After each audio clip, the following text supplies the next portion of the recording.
ચાલો મિત્રો, આજે ફરીથી એક નવું પ્રકરણ લઈ હું તમારી સામે હાજર થયો છું. નૂતન વિદ્યાપીઠમાંથી શૈલેષભાઈ જાની હિન્દી ધોરણ 9ની અંદર હિન્દી વિષયની સાથે તમારું 15મું પ્રકરણ જે દાજ્યું છે તે આજે આપણે લેવાનું છે. એની અંદર સૌથી પહેલાં લેખક પરિચય આપણે લઈએ. शेखर जोशी का जन्म 10 सितंबर 1932 को अल्मोड़ा उत्तरांचल में ओलिया गांव नामक स्थान पर हुआ. आपने केकड़ी एवं अजमेर में स्कूली शिक्षा प्राप्त की. लगभग 30 वर्षों तक इलाहाबाद के निकट एक सैनिक औद्योगिक प्रतिष्ठान में कार्यरत रहने के बाद आप स्वतंत्र लेखन कर रहे हैं. आपके चर्चित कहानी संग्रह है कौशिका घटवार, साथ के लोग, दाजू, हलवाहा एवं नवरंगी बीमार है. आपने आदमी और कीड़े कहानी को 1955 में धर्मयुग द्वारा आयोजित कहानियाँ प्रतियोगिता में प्रथम पुरस्कार प्रदान किया गया. नई कहानी आंदोलन के चर्चित कथाकार महावीर प्रसाद द्विवेदी पुरस्कार और पहल सम्मान से सम्मानित दाजू कहानी पर चिल्ड्रन फिल्म सोसाइटी द्वारा फिल्म का निर्माण भी हुआ. दाजू कहानी बाल श्रमिक पर लिखी गई कहानी है. मदन एक पहाड़ी बालक है जो पेट की आग बुझाने के लिए शहर में आकर एक होटल में काम करता है.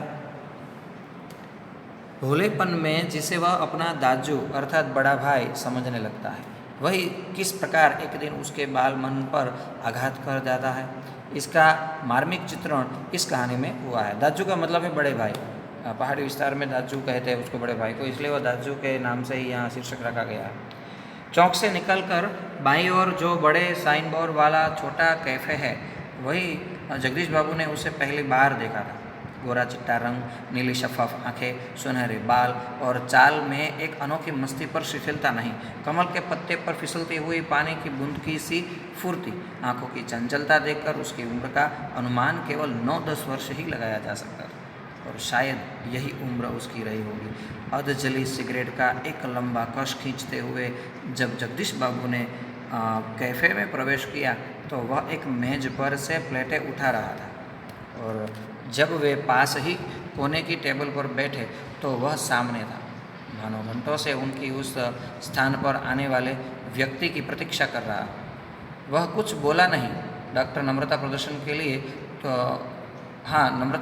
के लिए थोड़ा झुका और मुस्कुराया भर था, पर उसके इसी मौन में के जैसे सारा मेनू समाहित था. सिंगल चाय का ऑर्डर पाने पर वह एक बार पुनः मुस्कुराकर चल दिया और पलक झपकते ही चाय हाजिर थी. मनुष्य की भावनाएं बड़ी विचित्र होती हैं. निर्जन एकांत स्थान में निस्संग होने पर भी कभी कभी आदमी एकांकी अनुभव नहीं करता. लगता है इस एकांकीपन में भी सब कुछ कितना निकट है, कितना अपना है. परंतु इसके विपरीत कभी कभी सैकड़ों पर नर नारियों के बीच जनरवमय वातावरण में रहकर भी सुनेपन की अनुभूति होती है. लगता है जो कुछ है वह पराया है. कितनी अपनत्वहीन, पर यह अकारण ही नहीं होता. इस एकाकीपन की अनुभूति इस अलगाव की जड़ें होती है, बिछोह या विरक्ति की किसी कथा के मूल में. जगदीश बाबू दूर देश से आए हैं, अकेले हैं.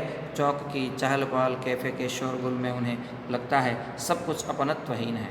शायद कुछ दिनों रहकर अभ्यस्त हो जाने पर उन्हें इसी वातावरण में अपनेपन की अनुभूति होने लगे, पर आज तो लगता है यह अपना नहीं, अपनेपन की सीमा से दूर, कितना दूर है. और तब उन्हें अपनापन ही याद आने लगते हैं, अनायास याद आने लगते हैं. अपने गांव, पड़ोस के आदमी, स्कूल कॉलेज के छोकरे, अपने निकट शहर के कैफ़े, होटल आदि.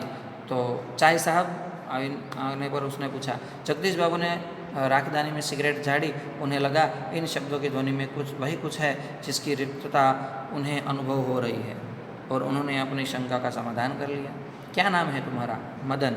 अच्छा मदन, तुम कहाँ के रहने वाले हो? पहाड़ का हूँ बाबूजी. पहाड़ तो सैकड़ों है, आबू, दार्जिलिंग, मसूरी, शिमला, अल्मोड़ा. तुम्हारा गांव किस पहाड़ में है? इस बार शायद उसे पहाड़ और ज़िले का भेद मालूम हो गया. मुस्कुराकर बोला, अल्मोड़ा साहब, अल्मोड़ा. अल्मोड़ा में कौन सा गांव है? विशेष जानने की गरज से जगदीश बाबू ने पूछ लिया. तो आगे उसने जवाब दिया. इस प्रश्न ने उसे संकोच में डाल दिया. शायद अपने गांव की निराली संज्ञा के कारण उसे संकोच हुआ था. इस कारण टालता हुआ सा बोला, वह तो दूर है साहब, अल्मोड़ा से 15-20 मील होगा. फिर भी नाम तो कुछ होगा ही, जगदीश बाबू ने जोर देकर पूछा। डोट्या लडो वह संकुचाता हुआ सा बोला। जगदीश बाबू के चेहरे पर पुती हुए एकाकीपन की स्याही दूर हो गई, और जब उन्होंने मुस्कुराकर मदन को बताया कि वे भी उसके निकटवर्ती गांव के रहने वाले हैं, तो लगा जैसे प्रसन्नता के कारण अभी मदन के हाथ से ट्रे गिर पड़ेगी। उसके मुंह से शब्द निकलना चाहकर भी न निकल सके। खोया खोया सा वह अपने अतीत को फिर लौट लौट कर देखने का प्रयत्न कर रहा। अतीत, गांव, ऊंची पहाड़ियाँ, नदी, ईजा यानी माँ, बाबा, दीदी, भूली, छोटी बहन है, दाजू, बड़ा भाई। मदन को जगदीश बाबू के रूप में किसकी छाया निकट जान पड़ी? ईजा नहीं, बाबा नहीं, दीदी, दीदी, भूली नहीं, दाजू, हाँ दाजू। 2-4 ही दिनों में मदन और जगदीश बाबू के बीच की जो अजनबीपन की खाई थी वो दूर हो गई। टेबल पर बैठते ही मदन का स्वर सुनाई पड़ता, दाजू, जय हिंद। दाजू, आज तो ठंड बहुत है। दाजू, क्या यहाँ भी ह्यू यानी हिम पड़ेगा यानी बर्फ़ पड़ेगी? दाजू, आपने तो कल बहुत थोड़ा खाना खाया। तभी किसी और से बॉय की आवाज़ बढ़ती और मदन उस आवाज़ की प्रतिध्वनि के पहुँचने से पहले ही वहाँ पहुँच जाता। ऑर्डर लेकर फिर जाते जाते जगदीश बाबू से पूछता, दाजू कोई चीज़? पानी लाओ। लाया दाजू। शब्द तो उतनी ही आतुरता और लगन के से दोहराता जितनी आतुरता से बहुत दिनों के बाद मिलने पर भी माँ अपने बेटे को चूमती है। कुछ दिनों बाद जगदीश बाबू का एकाकीपन दूर हो गया। उन्हें अब चौक कैफ़े ही नहीं, सारा शहर अपनेपन के रंग में रंगा हुआ सा लगने लगा। परंतु अब उन्हें यह बार बार दाजू कहलाना अच्छा नहीं लगता, और यह मदन था कि दूसरी टेबल से भी दाजू, मदन इधर आओ। आया दाजू। दाजू शब्द की आवृत्ति पर जगदीश बाबू के मध्यम वर्गीय संस्कार जाग उठे। अपनत्व की पतली डोरी यहाँ अहम की तेज धार से आगे न टिक सकी। दाजू, चाय लाऊं? चाय नहीं, लेकिन यह दाजू दाजू क्या चिल्लाते रहते हो दिन रात? किसी की प्रेस्टीज का ख्याल नहीं है तुम्हें? जगदीश बाबू का मुंह क्रोध से के अकारण तमतमा गया। शब्दों पर अधिकार नहीं रह सका। मदन प्रेस्टीज का अर्थ समझ सके या नहीं यह भी उन्हें ध्यान नहीं रहा, पर मदन बिना समझाए सब कुछ समझ गया। सरदे कोठरी में सिसकिया भर भर रोता रहा।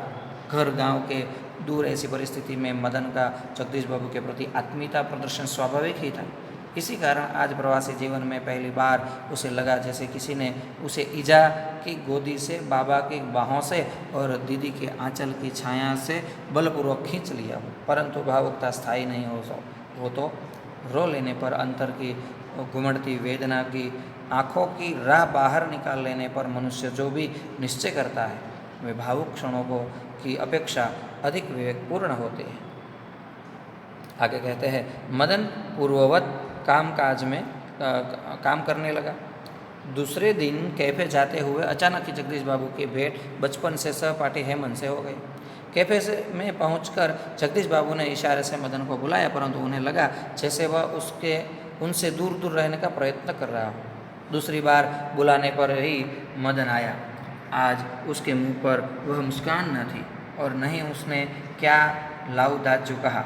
स्वयं जगदीश बाबू को ही कहना पड़ा, 2 चाय 2 ऑमलेट। परंतु तब भी लाया दाजू कहने की अपेक्षा लाया साहब कहकर वह चल दिया, मानो दोनों अपरिचित हो। शायद पहाड़ियाँ है, हेमंत ने अनुमान लगाकर पूछा। हाँ, रूखा सा उत्तर दे दिया जगदीश बाबू ने और वार्तालाप का विषय ही बदल दिया। मदन, चाय ले आया था? क्या नाम है तुम्हारा लड़के? हेमंत ने आसान चढ़ाने की गरज से पूछा। कुछ क्षणों के लिए टेबल पर गंभीर मौन सा छा गया। जगदीश बाबू की आंखों चाय की प्याली पर ही झुकी रह गई। मतलब उसे, हेमंत को तो पता नहीं था कि इस दोनों में परिचित सा है और दोनों पहले से ही उसको जानते हैं, लेकिन अब एक ऐसी अहम की रेखा बीच में आ गई है, उसको पता नहीं है, और इसलिए वो गंभीर मौन छा गया। जगदीश बाबू की आंखें चाय की प्याली पर ही झुकी रह गई। मदन की आंखों के सामने विकल स्मृतियाँ घूमने लगी। जगदीश बाबू का एक दिन ऐसे ही नाम पूछना, फिर दाजू आपने तो कल थोड़ा ही खाया, और एक दिन किसी की प्रेस्टीज का ख्याल नहीं रहता तुम्हें, आदि सब कुछ याद आ गया। जगदीश बाबू ने आंखें उठाकर मदन की ओर देखा। उन्हें लगा जैसे अभी वह ज्वालामुखी सा फूट पड़ेगा। हेमंत ने आग्रह के स्वर में दोहराया, क्या नाम है तुम्हारा? वह कहते हैं साहब मुझे। संक्षिप्तता उत्तर देकर वह मुड़ गया। आवेश में उसका चेहरा लाल होकर और भी अधिक सुंदर हो गया था। और इस तरह से एक पहाड़ी लड़के की इस तरह से कहानी हमारे सामने जो वो प्रस्तुत की है, जो एक उसका स्वभाव तो दिखाता ही है, लेकिन उसके अंदर जो संवेदनशीलता है, उसकी भावनाएं क्या क्या भाव जगाती है, वह भी हमारे सामने रख दी है। लेखक का पहले से जो अपनापन दिखाना और बाद में उससे गुस्सा करना, दोनों ही अपने आप में अलग अलग भाव दिखलाता है। तो इसी से हमें भी बहुत सी प्रभावशाली दृष्टि मिलती है कि हमें किसी और के साथ अगर संबंध बनाना है तो किस तरह से रहना है, यह हमें जान मिलता है। तो दाजू सार्थक हुआ है यहाँ पे। तो आगे की कहानी फिर आगे